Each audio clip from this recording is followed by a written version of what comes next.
can get an exemption for people with disabilities. So please go on the MTA website. There's a website called congestionreliefzone.mta.info that has all the detail. But we've been out there talking to the disability groups, reaching out to everybody who is eligible for that, and we want them to know. Now, we're only 12 hours in, so as I said, it's hard to give an accurate measure of the program's success because we don't really know until the end of the day, after all those factors have been worked through, where people went, whether they are an exempt vehicle, whether they were on excluded roadways. All that stuff doesn't get calculated fully until the end of the 24-hour period. So it's going to take a few days for this all to kick in.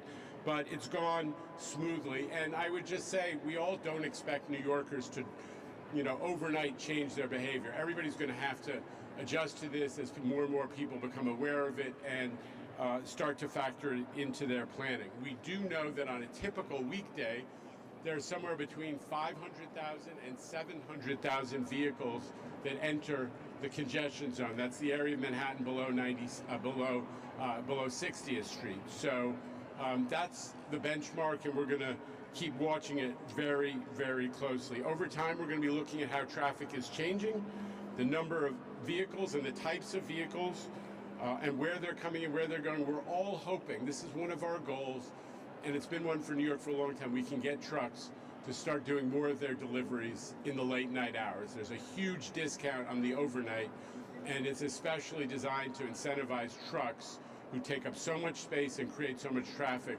to do more of their deliveries overnight. We want to see improvements in vehicle speeds. This is one of the principal benefits for people who drive. If you do drive, if you have to drive, we want you to spend less time stuck in traffic. Your time is worth real money, and that's why the business community has supported this so much, because time wasted in traffic is a huge drag on our economy. So we want to see speeds pick up, especially for buses now moving at under 5 miles an hour in Midtown. Buses are slower than walking in much of Midtown. We want to see if that can be improved. We want to make sure that emergency response times, fire trucks, police cars, and most of all ambulances can get where they're going faster. Those times have been going up every year because of traffic. And it's terrible to think of a loved one stuck in an ambulance because, and with their life at stake because they can't get to a hospital because of traffic. So we want to see if that is, and we want to make traffic better, as I said, for everybody. Less time spent in traffic is good even for our drivers. But we're also hoping that some of our drivers, there are only just under 140,000 people who drive to the Central Business District as commuters. 90% of people take mass transit, and we're hoping some of those drivers will take another look at mass transit. And that's one of the reasons we're here in this amazing one-of-a-kind train terminal. The commuter rail service that the MTA is providing is just out of sight. Metro North yesterday ran 500 plus trains, and one was late. Only one. We're talking about less than, I think, less than 0.2% of trains on Metro North were late. Last year, Metro North had an on-time performance record of 98%. Long Island Railroad not far behind. So if you are a driver, take another look at the speed and convenience. We're running more service than ever before on commuter rail, and we're also seeing people come back from the suburbs. The commuters from the suburbs are coming back in huge numbers. We are almost 90% of pre-COVID levels on our railroad. So it is really a success. It's really popular and worth another look. Fares on the commuter railroads, super affordable. People don't understand this. It is less to ride on the commuter rails as a monthly customer today than it was before COVID in 2019. What else has gone down in price since COVID? We all know that inflation has been a reality. What else has gone down in price? Commuter railroad is cheaper. And if for people who live inside the city who are drivers, there aren't that many of them, but the people inside the city who do drive to the CBD, they have a special discounted ticket on Metro North and Long Island Road, $5 in the off-peak, $7 in the peak, you can't beat it. If you're driving to Manhattan, you might be paying $50 or more to park. You can get in and out on those special low commuter railroad fares. And all of those commuter railroad services are offering these special winter weekend deals where you can bring your whole family, if you're a monthly customer on the rail, for $1 a kid, $1 a spouse, $1. So real benefits to taking Metro North and commuter rail. Listen, we're expanding service on subways. We got 11 more service at 11 nines. We have 24 new routes on our bus system. Mass transit in New York is doing great, and this is a new MTA. We're getting projects done. We're delivering for our customers, and we want to build relationships with everybody in New York as we take advantage of this moment of people rethinking transit. So I am really thrilled to have everybody here to see just how great Grand Central Station is and how lively it is. And I'm happy to take questions at this point. Mr. Minton. All right, Samantha Liebman has been here monitoring the amazing service for about 7 hours, so we're going to give her the first question from New York 1. Sam. You got it. All right, thank you. So we talked to some subway riders this morning who were waiting almost 20 minutes for Lexington Avenue line trains, and they say, you know, why isn't service better? Why are there still homeless people? If you want riders to switch to mass transit, they want to see better service and improvements, you know, so they're get out of their cars. What would you say to that? I know, and let me just say, I know you mentioned the service improvements, to the 11 or 12 lines and the bus service improvements, but they feel like they're just not seeing that. And also, I know that the controller sent you a letter asking for metrics to be published on a regular basis for the public to see some result. Are you going to do that as well, so people see something? Because it's going to take a long time for projects to get online and people to see things. We made a commitment to be, you know, to be transparent. We're going to put out a lot of data. You know, folks, you know, if you look at the MTA's open data dashboard, there's enormous amounts of data. Sam, you know that, and you know we're going to put out the data. But listen. One of the challenges, we have the best subway service on the numbers that we've had in over a decade, and it really has been a tremendous improvement. There's no question on the weekends when we do a lot of work, there are diversions and changes that are somewhat disruptive, and we're always trying to balance making sure people can get where they're going. I got here from Brooklyn in 25 minutes. It was great, perfect service, but on subway lines, as I passed through Atlantic, there are definitely diversions and changes in service. So we're trying to balance making sure people get where they want to go and have good service with the need to do the work that makes the system better long term. You know that. That's the balance we're always weighing. And I've never found our MTA customers will ever stop encouraging us to do better, and we actually welcome it. All right, over there to the holiday coat, Kimberly Richardson from WABC Eyewitness News. Very nice, thank you, Tim. Okay, I have a couple questions, no surprise there. You said we're gonna have to work out the kinks. So already this morning I got in a cab at 20th and got off here at 40th, and I was charged the extra 75. So I'm a little confused with that. The driver was confused, we paid it. So just questions on some of those wrinkles. I drive in the city, I have Easy Pass. It's hard enough now if I'm overcharged or mischarged to try and get in touch with Easy Pass to fix it. So now with this influx of congestion pricing, maybe how are you gonna realistically fight a charge if you were overcharged? Two more. FDNY is saying this will increase. Actually, you gotta give us, because I'm not you know, a magician of memory, so you got to give me at least a chance to answer one or two questions at a time. On the question of the charge of the taxis, yes, one of the strategies we worked out with the taxi and the Uber and for our vehicle industry was, instead of having it be one charge when you come in, have it as a per vehicle charge, and it adds up to the same thing on average per day. You were charged properly for 75 cents in a cab within the zone. So that was a proper charge. On the question of, and that's been, you know, in the public for quite some time since the tolls were adopted. On the question of how the customer service will work, I'll say this: we've got a call center that is fully devoted to educating people or helping people on congestion pricing related issues, whether it's exemptions or toll charges or otherwise. That's up and running right now. I have the phone number. It's 1-800-333-TOLL. I think it's 1-800-333-8655.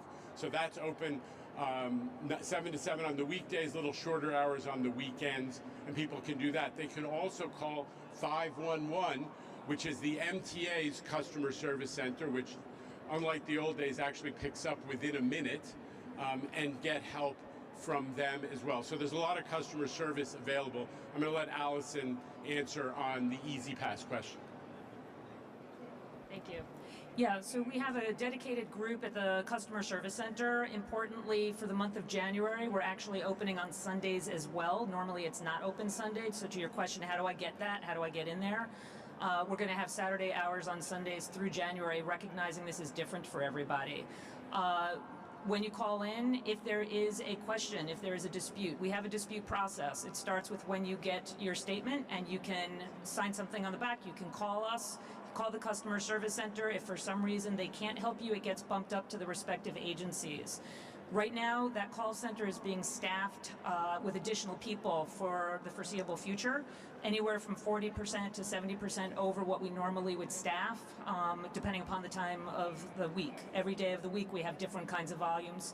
We anticipate with this, the volumes will look a little bit different in terms of those weekday fluctuations, just by virtue of what Jana was describing earlier in terms of when people will start seeing tolls and eventually credits. Thank you. All right, moving on. Jake Offenhartz is here from the Associated Press. You have a question, Jake? Sure. Thanks, Jim. I know it's very early. I'm wondering if you're seeing any sort of impact on traffic entering the congestion zone at this point. I think I covered this earlier. No, we can't yet. Right now, City DOT, which monitors traffic in real time, tells us traffic is completely normal and there's nothing weird or concerning going on. It is seasonally and day of the week normal. So, and even a little light. But as I said, we will start to know specific numbers and have some comparatives within a few days, and we're going to share that information publicly, because, as I said, the calculations, all of the factors that go into determining how many entries, how many are charge eligible, are pretty complicated, and they only start taking place at the end of each 24-hour period. And then, building off of what Sam said, I was riding the subways today, interviewing riders, people that I think you would say should be excited about this. And I heard a lot of skepticism from people who, they say they don't trust the MTA to use this money to actually improve service. I'm wondering, what you would say to them, and also when you think they'll start feeling the benefits. Yeah, I don't want to speculate on when benefits are good. We're going to be completely transparent with everybody about what's happening. The benefits that people are already starting to feel from how the MTA gets capital program work done are very real. We are getting ADA accessibility projects so that a parent with a stroller can get their kid into the subway easily, unlike in the past. 100-year-old system, no elevators. We're building them 5 times faster than everybody else. We're getting electric buses done. We're buying new cars. We're replacing all that track and power and structure that came in when FDR was the president, Franklin Roosevelt. All that is being replaced. Projects are being done on time and on budget. This is a new MTA, and I don't expect folks to notice it every day, but the numbers and the customer satisfaction are moving in the right direction. Let's go to Carol DiOrio right there from 1010 Wins on 92.8. Carol. I was with the fire department this morning, the fire union, I should say. Yeah. And their complaint is that firefighters use their personal vehicles to fill in shortages at the different firehouses. They asked for a 10% exemption and got turned down. Not an exemption for all firemen, just those that have to do that. So my question is, what do you say to those people? They're not going to use their cars. And the second part of that is they didn't get the exemption, but they complained that the Hampton Jitney did get its full exemption. Yeah, I mean, the Hampton Jitney is a bus, and they're talking about private cars. Now, the good news for the core function of fire and EMS is one of the principal goals is to make response times faster, and that's especially important for EMS. The EMS operation, the ambulance drivers are taking people to the hospital whose time to get to the hospital is going up, up, up. So that is a huge benefit since you're talking about fire and EMS. Likewise, fire trucks. Hey, there's no question there were a lot of specific proposals for exemptions proposed. The decision was made, it was recommended to us, and ultimately that we shouldn't have rifle shot specific exemptions for every little situation, but that those folks properly can raise that issue with the employer. If your employer is requiring you to drive instead of take mass transit and requiring to use the car to move in during your job, that's a legitimate question to raise with your employer. Carol, if when you drive wherever you're going, if you're using your personal car, the radio station's going to pay you back for that use of your car. And the firefighters have made that argument. I know that they're going to make it to the city as an employer-employee issue. All right, let's go over here to Behar Asadin from Newsday from Long Island. Okay, thank you. Hi, how's it going?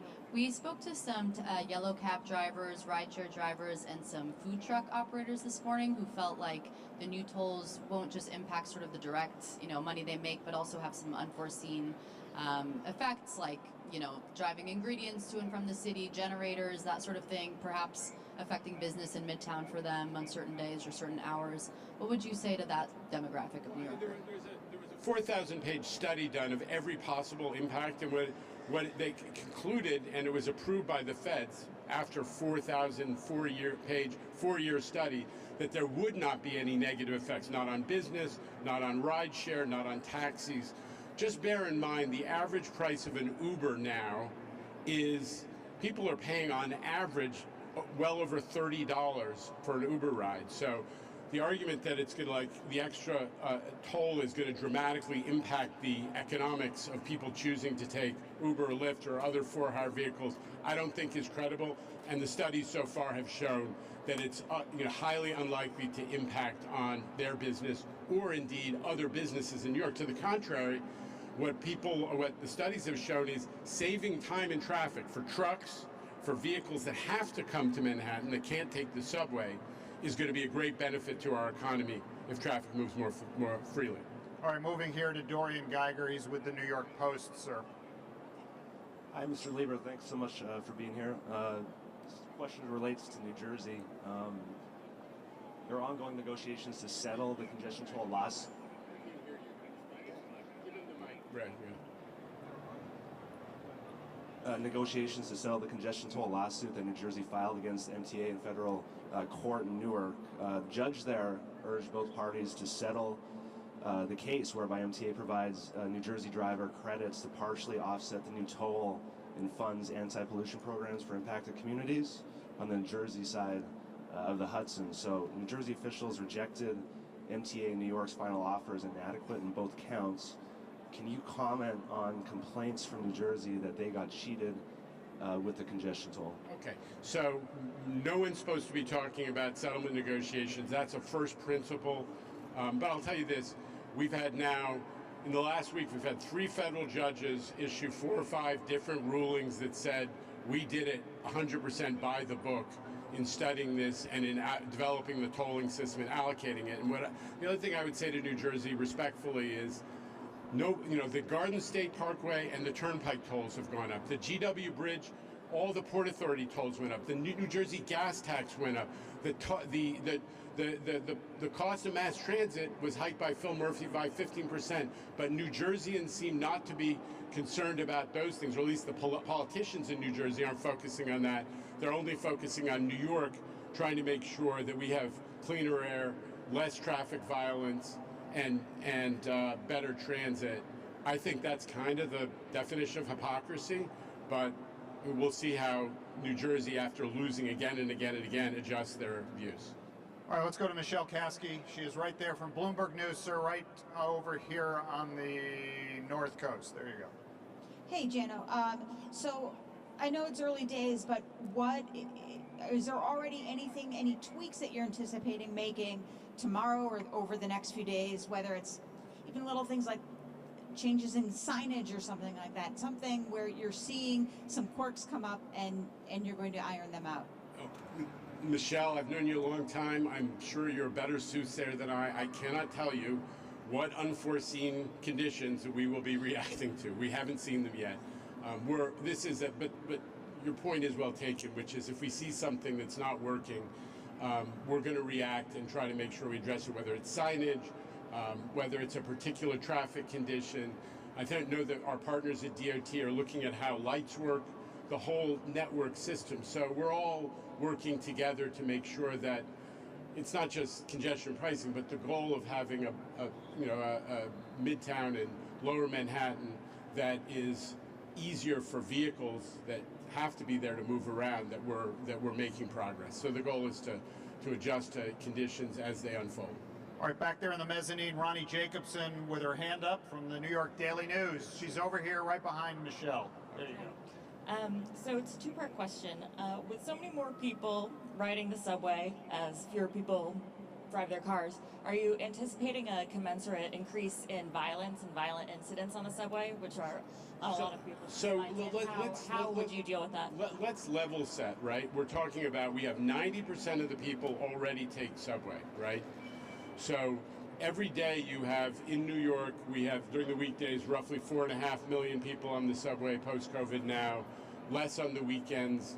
So people are taking transit. We have huge volumes on commuter rail and otherwise. So the 130 to 140,000 people who commute by car, we got plenty of room for those people. That's not going to be some dramatic feeling of, oh my God, all of a sudden the subways and buses and commuter rail are full, because if you look at the numbers, we have room for those folks to come in. There is more impact from 2 drops of rain in the forecast on subway ridership than there will be from congestion pricing.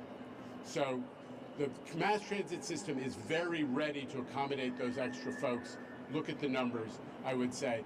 And listen, we're all fighting, the issue of the safety of our public space in general is one that we are all pushing back on. It's no secret we have made huge progress since COVID, 12.5% less in 24, less felony crime than in 2019. But high-profile crimes that are alarming New Yorkers are real, and we need the criminal justice system, because we catch all of these maniacs. We need the criminal justice system to put them away, to do something to make sure that they do not threaten our customers. Public space is what makes New York work, and it needs to feel safe, and it needs to feel welcoming. And if people are concerned about violence in the public space, especially in a closed space like the subway or mass transit, that is a damage, not just to our business, that's hurting New York. Public space, density, that's New York's special sauce. We need to make it welcoming and safe. All right, we just have time for a couple more. Jose Martinez is here from the city, had his magnificent rescue dog Bruno with him last night at the event. Not here today, but he's here. Dog looks like he's had a few Pepe sandwiches also. Too far a walk for Bruno, but I had to walk off the sandwich. Thank you for the time, Jano. Given the seemingly endless ways that New Yorkers find to beat the tolls, be it with license plate shields or MTA vests in their windshields or placards, do these, at the 1400, do these scanners have a way to detect those motorists that are attempting to beat the new fares or tolls? I would say that, I'll let Allison talk about it, but we're getting better and better at identifying plates that have been defaced, that have been hidden, and we have new technology coming on all the lines. So that's not going to work for very long. We also have, as part of this toll system, any plate that's not easily readable is subjected to MIR, manual image review. So you have people looking at it and studying it and using technology to figure it out. So don't do that. Don't subject yourself to fines and potential imprisonment by messing around with your license plate. The mayor of the city of New York, to his credit, has pointed out that 90% of these ghost plates, these fake temporary plates, are not legit, and a lot of them are used in crime. So the NYPD and all the other law enforcement agencies are cracking down on license plate fraud. That's going to help us with this portion of the congestion pricing system. Did you say you wanted Allison to add to that? You We're can good? talk more about Just a couple of more things to add. We already have a robust system that we use for dealing with people who don't pay their tolls. The vast majority of what we do today is relevant for congestion pricing as well. So we can still do things like suspend registrations. We can still send people for judgment. But importantly, we want to point out that the vast majority of people actually do the right thing and pay their tolls. And that's really what we want for everybody, right? We're all in this together, and we want to focus on that. Thank you. All right, we're closing out the proceedings here with Ramsey Khalifa from WNYC in Gotham. Mr. Ramsey, go ahead.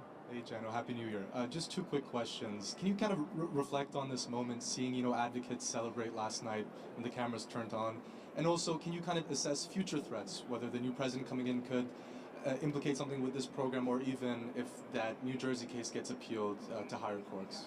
Honestly, I think that the judge in New Jersey was extremely thorough in his decision. So the appeal, which, the Third Circuit, the appeals court refused to hear it on an emergency basis and kind of knocked it down even before the case coming forward. So I'm not worried.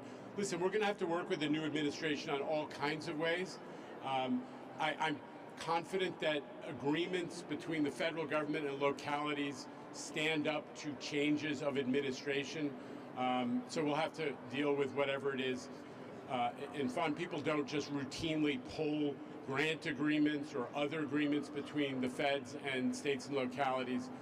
But I also keep saying it, and I believe it, that Donald Trump is a New Yorker. His office buildings, and he still owns a few, are filled with people who take mass transit, and I think he understands, being on Fifth Avenue, living on Fifth Avenue, 59th Street, what traffic is doing to our city. So I'm hopeful that, although there has been some rhetoric about this, that we will continue to work with the federal government and get through the change of administration. On the bigger issue of what this represents, I mean, I've talked a little about why this is historic. It's the first in the nation.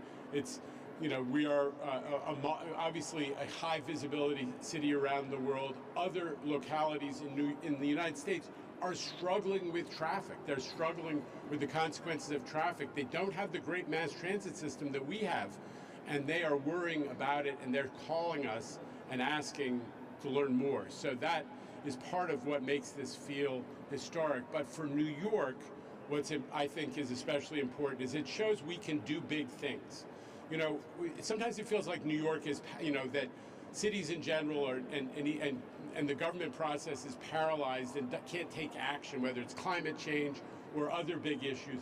We are taking action to protect our city economically, socially, environmentally, and making sure that the future, that New York is going to be a great place to come and visit and drive to if you have to, because you'll be able to get around, rather than letting us just turn into some third world city where you spend 2 days stuck in traffic. We've all heard about that in Russia and other places where people get stuck in traffic for days.